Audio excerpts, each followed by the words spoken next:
আমরা যদি কোনো মসজিদ বানাই তাদের বড় ব্যথা লাগে কিসের জন্য এত, তাদের কেন আঘাত লাগে? আরে বাবরি মসজিদ বানিয়েছি মুর্শিদাবাদের মানুষ বানানোর চেষ্টা করছি। আল্লাহ যদি আমাদেরকে ক্ষমতা দেয় বানাবো, কোনো কাফারের বাচ্চা আমাদেরকে রুখে রাখতে পারবে না। তোরা বলে ইনশাআল্লাহ, নারে তাকবীর, নারে রিসালাত।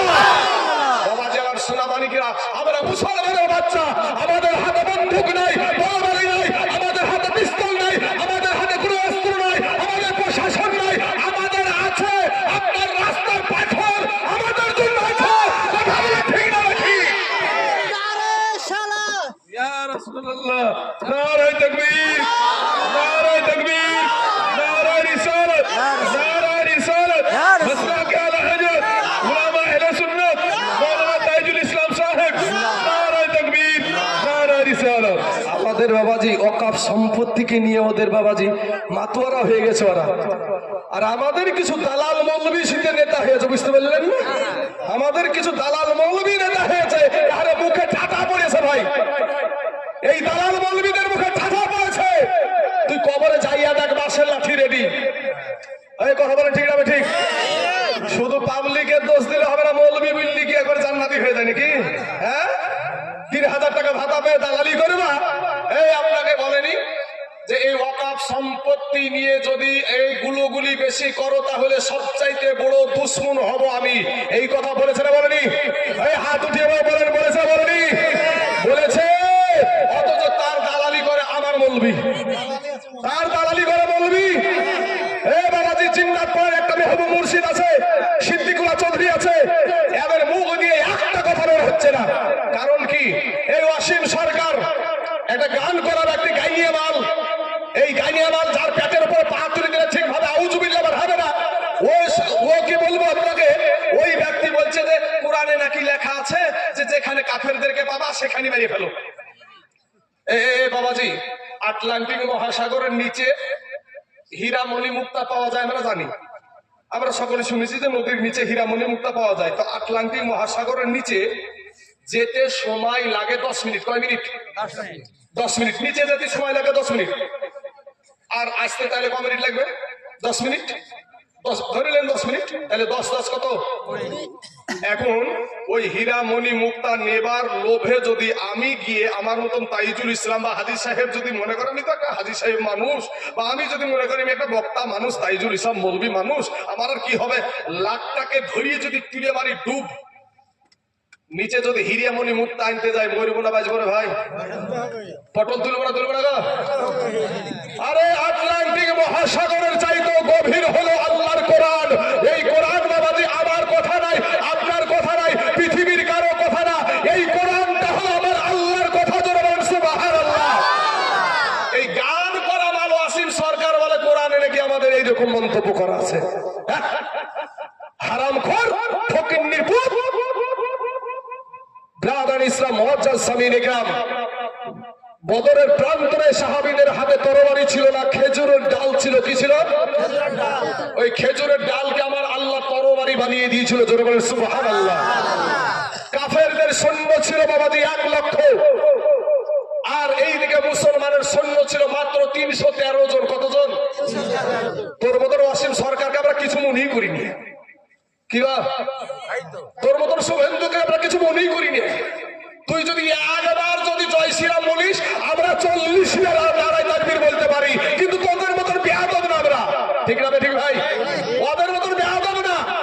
এই মরণকে দেখে আমরা ভয় পাই, ওই মরণকে দেখে ভয় পাই আমরা।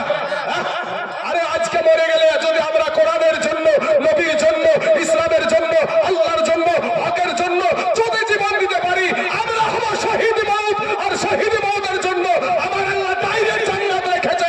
জোরে বলেন সুবহানাল্লাহ। বাবাজি আমার সোনা মানিকেরা, আমি তাইজুল ইসলাম এই মাইকের আওয়াজটা এখানে আটকে আছে কি ভাবছেন? কাউকে ভয় করে কথা বলছে ভাবছেন? ভয় করার মাল না, মুর্শিদাবাদের মাল, বুঝতে পারছেন না? বাবাজি আমার সোনা মানিকেরা, আমার ভাই, আমি আপনাদেরকে বলবো ভাই, আপনাদেরকে আরেকটা কথা, আমি কথাটা বেড়ে চলে আসলো, আপনারা বিরক্ত হইলেও ছেড়ে দেবো ইনশাআল্লাহ। তো বাবাজি, তো একটা কথা আপনাদেরকে বলে দিই, এই ভারতবর্ষে সারা পৃথিবীতে ইসলামকে মিটানোর চেষ্টা চলছে, কিন্তু এই ভারতবর্ষের কয়েকটা ঘটনা আপনাদেরকে বলি, ছোট ছোট করে বলছি। 1985 সালে কলকাতার হাইকোর্টে কোরআনের উপরে মামলা করেছিল।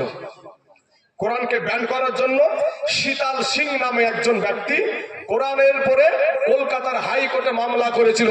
দিল্লির জামে মসজিদের ইমাম বলেছিল যে সারা পৃথিবীর মুসলমানদের মাথার মগজ, সারা পৃথিবীর মুসলমানদের মুখের খনি, চোখের মনি, এই কোরআনকে যদি কেউ ব্যান করে নাই দেয়, আমি দিল্লির জামে মসজিদের ইমাম বলছি তার বুকের উপরে পা তুলে দিয়ে বাম হাত দিয়ে তার জিহ্বাটাকে টেনে ছিঁড়ে ফেলে দেব।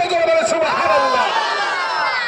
আমরা মুসলমান, এই দেখেন তিনখানা ক্যামেরা চলছে, ও যেমন বলেছে বুক ফুলিয়ে, আমিও বলছি আমরা মুসলমানের বাচ্চা, একমাত্র আল্লাহকে ভয় করি, তোর মতন নেতাকে আমরা পেশাব করি না।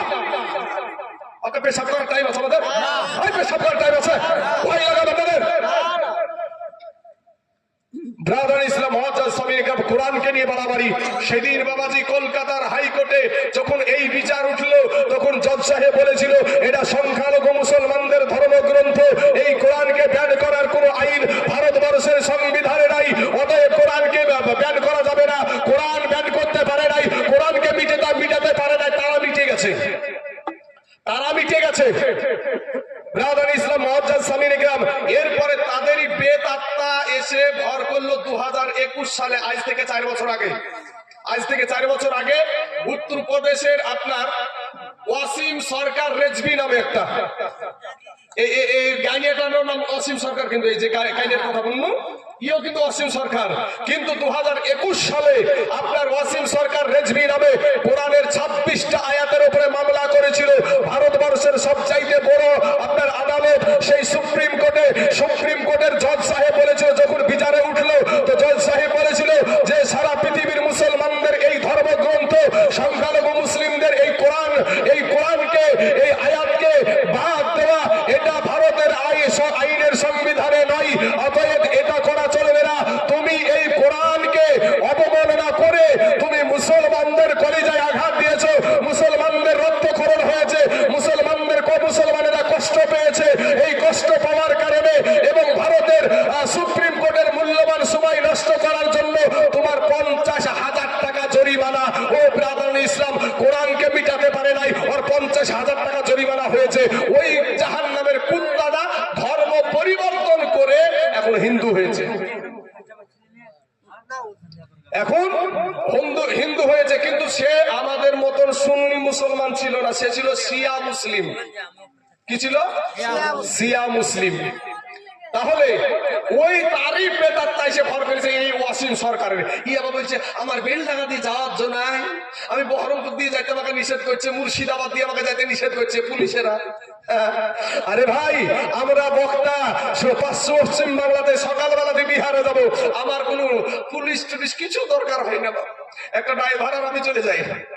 এইভাবে বক্তব্য দিলাম, এই বক্তব্য ইন্টারনেটে চলে যাবে, এই বক্তব্য সকলেই দেখতে পাবে, কিন্তু ভাই রে তারপরেও আমাদের গানের প্রয়োজন হয় না, আমাদের কোনো পাশে কোনো শক্তিধর মানুষ লাগে না, আমরা একাই যথেষ্ট। আমাদের সঙ্গে আছে আমার আল্লাহ। কথা বলেন ঠিক না ঠিক? আমাদের সঙ্গে আছে আমাদের আল্লাহ। তোর মতন ছলিমতি কুলিমতি ড্যাড ব্যাটারিকে দেখে আমাদের ভয় করার কোনো প্রয়োজন নাই। শুভেন্দু অধিকারী বলে আমাদেরকে রোহিঙ্গা, আমাদেরকে বলে বাংলাদেশি, আমাদেরকে বলে পাকিস্তানি। তোরই বোধহয় ঠিক নাই, তুই একটা ভালো করিয়া, তোরই ঠিক নাই নিজেরই। তুই একটা রোহিঙ্গা হয়ে আজ মুসলমানদেরকে বলে রোহিঙ্গা।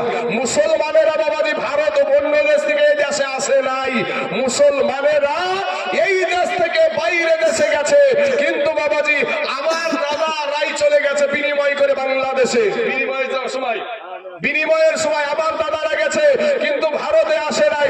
তোদেরই যারা জাত ধর্মের মানুষ তারাই এসেছে এই ভারতে, তারাই হলো রোহিঙ্গা, তারাই হলো রোহিঙ্গা, তারাই হলো উদ্বাস্তু। মুসলমানেরা উদ্বাস্তু নয়, মুসলমানেরা উদ্বাস্তু নয়। আজ মুসলমানদেরকে বারবার আঘাত করে, মুসলমানদেরকে। আজকে বাবাজি একটা হিন্দু এলাকাতে আপনার অত এসআইআর নাই, অত ভুল নাই, শুধু মুসলমানের লাইন, শুধু মুসলমানের লাইন। আজকে বাবাজি এই দুই সরকার আসার পর থেকে নিয়ে, এই দুই সরকার আসার পর থেকে কবে নোট বাতিল, কবে এনআরসি, কবে সিএএ, তারপরে 2000 টাকার লোড তুললো, তারপর কদিন পর বাদ দিয়ে দিল। শুধু মানুষকে হয়রানি, মানুষের জন্য কি করেছে? আজ আমাদের শিক্ষার হারটা কোথায় গেছে দেখেন তো। শিক্ষার যে হার, মাধ্যমিকের ছেলে নিজের গ্রামের ঠিকানা ঠিক মতন লিখতে পারে না, এমন অবস্থা স্কুলগুলার। শুধু খিচুড়ি খাও আর বাড়ি যাও। আর বাবাজি মা বোনদেরকে 500 টাকা করে বাড়িয়ে দিছে, আর এরা ভাবছে এই বাবারে পাইছে। ওরে বাবা, তোর ওপরই চাপাচ্ছে, ট্যাক্স গুলো তোর ওপরই চাপাচ্ছে, তোর টানিয়ে তোকে দিছে। কারো বাবার ঘর থেকে দেখে দেয় নাই, আমার টানিয়ে আমাকে দিছে। তারপরে আপনাদেরকে বলি যে আমাদের বেটা ছেলে গেলে দেয় না ভাই। কারোর আমি নিরপেক্ষ, কোনো দল করি না ভাই, বিশ্বাস করেন। আমি কথা বলছি ইসলামের পক্ষে। আমার কোরআনের বিরুদ্ধে যে কথা বলবে আমি তার বিরুদ্ধে কথা বলবো, আমার ইসলামের বিরুদ্ধে যে কথা বলবে আমি তার বিরুদ্ধে কথা বলবো, আমার মুসলমান ভাইদের জন্য যারা বিরুদ্ধে যারা কথা বলবে আমি তার বিরুদ্ধে কথা বলবো। এটা আমার জীবন থাক আর চাই যাক, যেটাই হোক না কেন। আমি মইরা গেলে আমার মা বাপকে সবসময় বলে এসেছি, মা আমি ইসলামের জন্য হক কথা বলতে আমি কারো কাছে পিছপা হব না, দোয়া করিও আমি যেন মরে যাই, মরে যদি যাই আমার জন্য এটা দোয়া করিও, এতটুকু মা বাপকে বলেই রেখেছি। অত ভয় আমি করি না বাবা।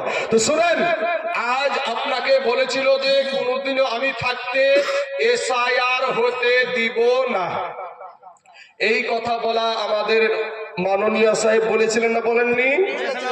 বলেছিল। এসআইআর করেছে, হয়েছে না হয়নি? ও ভাই, এই ওয়াকফ সম্পত্তির বিল পাস হয়েছে না হয় নাই? তাহলে আমাদেরকে তুমি বুঝাইয়া দিচ্ছ, মাথায় হাত বুলিয়ে দিয়ে আমাদের কলিজাতে হাত দিচ্ছ, আর তোমার বিরুদ্ধে আমাদের মধ্যেকার কিছু বাবাজি নেতা আছে, এরা বাবাজি মাস্তান। বুঝতে পারলেন না? এ ভাই, তোমাকে বলছি শোনো, তুমি যার দালালি করছো, তোমাকে বানিয়েছে আসামি। আজকে লালবাগের কোর্টে দেখো, বহরমপুর জজ কোর্টে দেখো, কলকাতার হাইকোর্টে দেখো, যত আসামিগুলো আছে 100টার ভিতরে 95টা মুসলমান। এই মুসলমানদেরকে আসামি বানাইছে এই নেতাগুলা। মুসলমানদেরকে নেতা আসামি বানাইছে কারা? এই নেতারা। কার জন্য বোম মারেন আপনি? কার জন্য বোম মারেন আপনি? আপনার মুসলমান ভাইকে বোম মারেন আপনি? আজ একটু স্বার্থের জন্য 10টা টাকা পাওয়ার লোভে, 2000 টাকা পাওয়ার লোভে। ভাই, তোদের পায়ে হাত দিয়ে বলি ভাই গো, কারো কোনো দালালি করিও না। আমি বলবো না যে তুমি অমুক জনকে ভোট দাও, এটা বলবো না। তুমি বিচার করে দেখো যে কে আল্লাহর পক্ষে আছে, কে নবীর পক্ষে আছে, কে সৎ পথে আছে, এটা বিচার করো। বিচার করে তুমি টিপটা দিও, কারো প্রতি আঘাত হানিও না ভাই, কারো প্রতি তুমি কষ্ট দিও না। তুমি যাকে মারবা তারও তো বিবি আছে, তারও তো সন্তান আছে ভাই রে। একটা সন্তানের যখন বাবা মা মারা যায়, তো ওই সন্তানটা কি হালাত হয় ভাই। তারপরে তোমার কি দিলে মায়া লাগে না? আজকে কিছু একটু দুনিয়াবি লাভের জন্য যেই নেতার জন্য তুমি তোমার মুসলমান ভাইকে মারো, ওই নেতা যে মিথ্যা কথা বলে না, গ্যারান্টি দিতে পারবেন? এমন কোন ব্যক্তি আছে এখানে বুকে হাত দিয়ে বলতে পারবে যে আমার নেতা জীবনে কোনোদিন মিথ্যা কথা বলে না? ওই নেতাটা যে জেনা করেনি, জেনা করা কাকে বলে? একটা ভিন্ন মহিলাদের সঙ্গে, পর মহিলার সঙ্গে অসৎ কাজে লিপ্ত হওয়াটাকে বলা হয় জেনা। তো তোমার নেতা যে জেনা করেনি, এই গ্যারান্টি কেউ দিতে পারবে ভাই? কথা বলতে হবে, দিতে হবে? দিতে পারবে না। তাহলে আমরা যেই নবীকে মানি, এই যুবকেরা, এই মুসলমানেরা, এ আমার জাজ ভাই শোন, আমরা যেই নবীকে মানি সেই নবীর জীবনে কোনোদিন একটা মিথ্যা কথা নাই, একটা গীবত নাই, একটা পাপ নাই, একটা গুনাহ নাই, আগেও নাই পরেও নাই। কথা বলেন ঠিক না ঠিক? সুবহানাল্লাহ, সুবহানাল্লাহ। সেই নেতার আদর্শকে আমরা বৃদ্ধা আঙ্গুলি দেখায় আছি, আর একটা মিথ্যা চোর বাটপার, ওই চোর বাটপারকে দেখে আজ আমরা মাইতি গেলছি, দিয়ে বম দিয়ে দৌড়াদৌড়ি করে বেড়াচ্ছি। আমার মুসলমান ভাইদেরকে বলবো, ভাই সতর্ক হও। শোনা, তুমি আমার কালেমার ভাই, তুমি আমার মুসলমান ভাই, আমি কারো দুশ্মন নই ভাই। আমি আপনাদেরকে বলবো, আপনার আমার কালেমার ভাই মনে করে এই কথাগুলো বললাম। কোন ভাইকে আক্রমণ করতে যাবেন না। ইলেকশন আসবে, আপনার যাকে ভোট দিতে মন চাইবে ভোট দিবেন। কোন মুসলমান ভাইকে আঘাত করিয়েন না, কোন মুসলমানের বাড়িতে বোম মারিয়েন না, কোন মুসলমানকে আঘাত করতে গিয়ে আপনি জেলে যায়েন না। আপনি যখন জেলে যান, আপনার বিবিটাকে গালি দেয়, আপনার বিটিটাকে গালি দেয়, আপনার বেটাটাকে গালি দেয়। কথা বলেন ঠিক না ঠিক? তাহলে আর তোমার সন্তানগুলো, তোমার বিবিগুলা নিজের বাড়ি থাকা না, সন্তানেরা বাড়ি পাই না। আজকে তুমি কেন ওটা করতে যাবা? তাই আমার ভাইদেরকে বলবো, ভাই ফিরে এসো শোনা, একটু দিলখানা নরম করে দিয়ে একবার মহব্বতের সহিত দুরূদ শরীফ পড়েন। আল্লাহুম্মা সাল্লি